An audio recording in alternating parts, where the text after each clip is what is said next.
Well, there's really no nice way to say this, but sometimes there's just houseplants that I absolutely hate. And maybe you're the same as me. A lot of times the houseplants that I hate actually aren't even plants that I've ever cared for. I just, they don't do much for me. But every now and then I give one of those plants a chance, and sometimes they end up winning me over. And we're going to be going through 8 plants that I used to hate until I owned them. Now, of course, like everything in life, everybody's taste for plants are super different, so, if these are one of your favorite plants, listen, I'm sorry, I don't know what to tell you. But, of course, I'm always curious, so drop it in the comments down below. What plants do you own that you used to hate? Because I know you've got at least one of them. So if you're ready to hear my list, then keep on watching and we're going to get into it right now.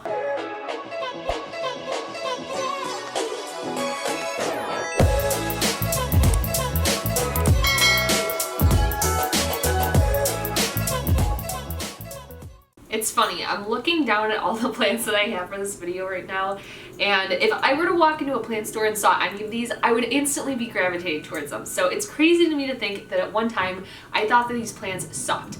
But I guess, with no further ado, let's just get into it. The very first plant that we have on this list actually recently made a cameo in my houseplant inspired cocktail video. So if you haven't checked that one out, go check it out. It was a lot of fun.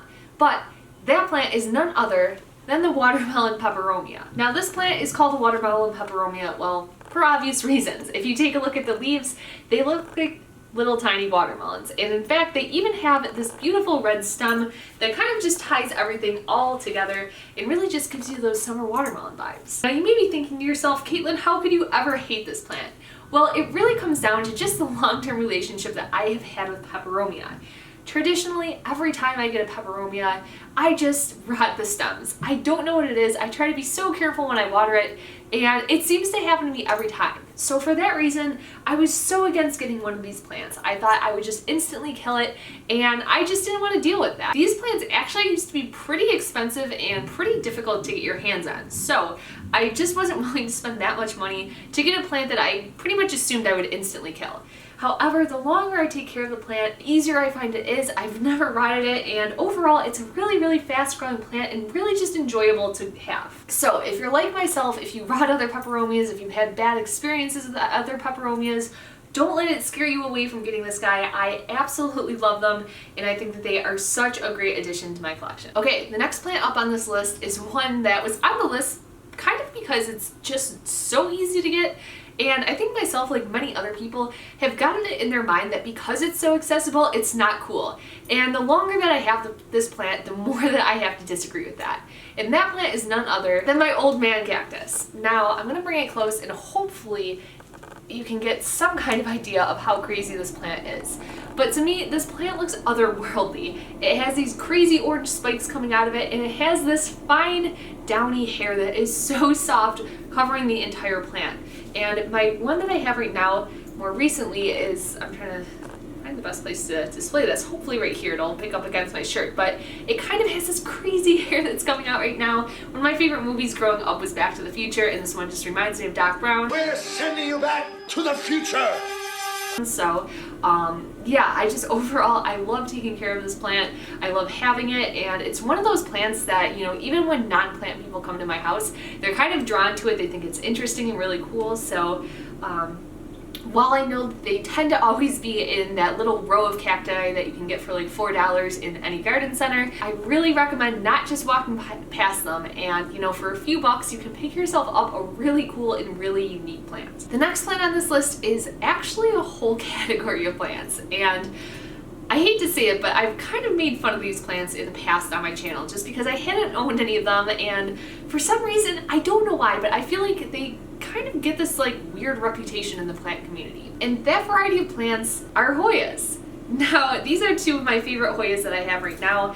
On the right side, I have my Hoya Crimson Queen, and on the left side, I have my Hoya Chelsea. But I actually have a whole bunch more in my collection now, and I've really, really enjoyed growing them. For the longest time, I thought that they were boring and I just didn't have that much interest in them. And again, back when I first got into plants, believe it or not, these plants actually used to be really hard to come by, and again, were just a lot more expensive. So I wasn't willing to, invest crazy amounts of money in plants that I wasn't even sure that I was going to like. However, more recently, they've become way more accessible and way easier to get at most of your big box stores. You can pick these guys up. That's actually where I got this one, coincidentally, in its little kokedama, and I have a full video video on him that I'll put up here. But what really draws me to these plants and I really enjoy about them, particularly living here in Arizona and not having great humidity, is that they have very, very thick waxy cuticle leaves and they don't need that humidity to do super well in most cases. Now, I don't necessarily have any like super rare Hoyas, so don't come for me in the comment section down below if you're like, well, the Hoya da da da da needs humidity. I'm sorry, I don't know about every Hoya that exists and its care requirements, but for more of the basic ones that I have, I found that they do absolutely great in my home. They do like a brighter light, which I can almost always provide here in Arizona, and overall they have just been an absolute joy to take care of. So if you're looking for a plant that's going to be hardy, but not necessarily a cactus or a succulent or something like that, then I highly, highly recommend checking yourself out at some Hoyas. Okay, this next plant on my list I thought was way overrated for the longest time, and it's really because I had what I thought was the better version of this plant. You know, so many times there's a lot of plants in the same genus that look very similar to each other, and I'm not necessarily like a hardcore collector who needs to have every single one. If I have one and the rest kind of look the same, listen, that's fine with me. I don't need them all. But let's stop dancing around what plant this is and get into it. It's none other than the Alocasia bambino. Now, I have always had the Alocasia poly. I've always loved the Alocasia poly. However, I have to say, the Alocasia poly has not always loved me back. I really, really have always struggled to grow that plant. I think it has to do with my humidity, but I'm really not sure.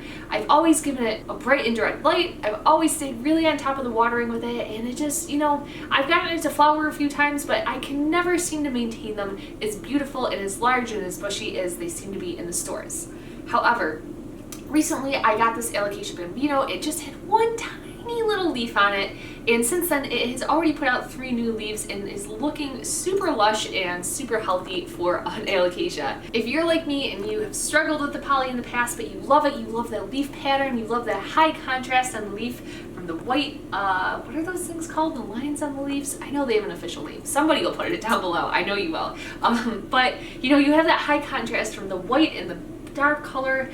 Oh, I just think that they're beautiful. So if you're like me, if you think, you know, you have the poly and you don't need the bambino, okay, maybe you only need one, but in my opinion it has been a completely different growing experience and one that I've really enjoyed, so it might be worth checking out for you too. This next plant on the list seems to be one that's a little polarizing. I want to say it was Plant Me Ashley who actually had this on her list of plants that she thought she was going to love and absolutely hated. So I'm curious if you're watching this and if you have one, what your feelings are on this plant, but that is none other than the Philodendron birkin.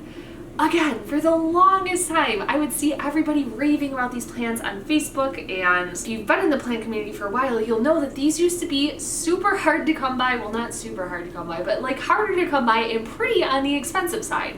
So again, you know, I was like, listen, I'm not buying a birkin bag, I'm not buying a Philodendron birkin, I'm not about it. But as they became more available and more reasonable in price, I actually ended up buying these at my local Fry store for $20, which is crazy. I just can't get over the white in it and the striping. I think it's really beautiful. I know a lot of people complain that they can't get theirs to keep variegation, but that has not been a problem for me.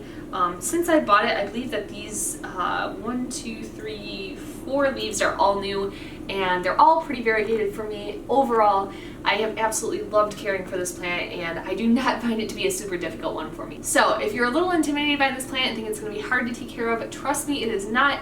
It's overall a really easy one and a really fun plant to watch grow and see those leaves go through that change. Okay, this next plant up is kind of a strange one on this list, and so many people talk about how varieties of this plant are so easy to take care of. However, I, despite loving these plants for a while, have always had the opposite experience. I really struggled with them. I was always killing them. And that variety is a spider plant.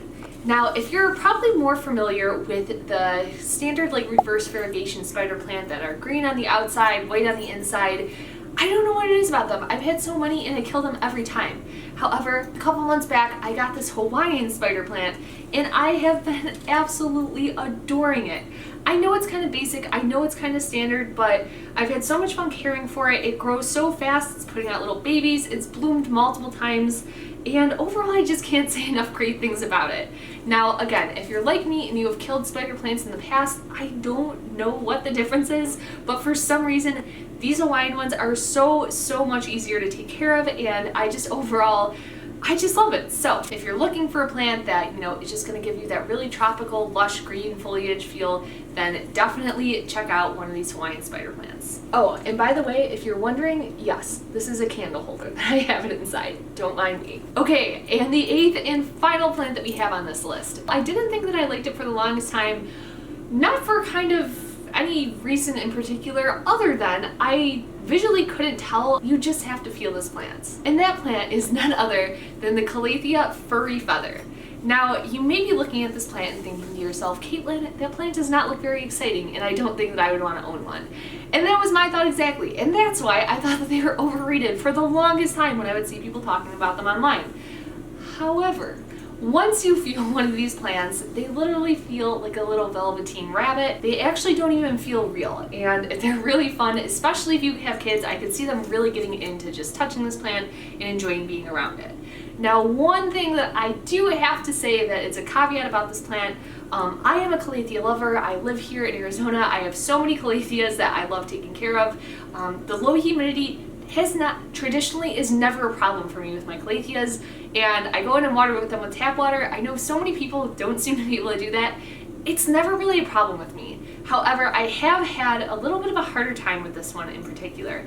You may see that there's some browning on these leaves. However, with that said, the browning that I have on these leaves are primarily from leaves that had already come in.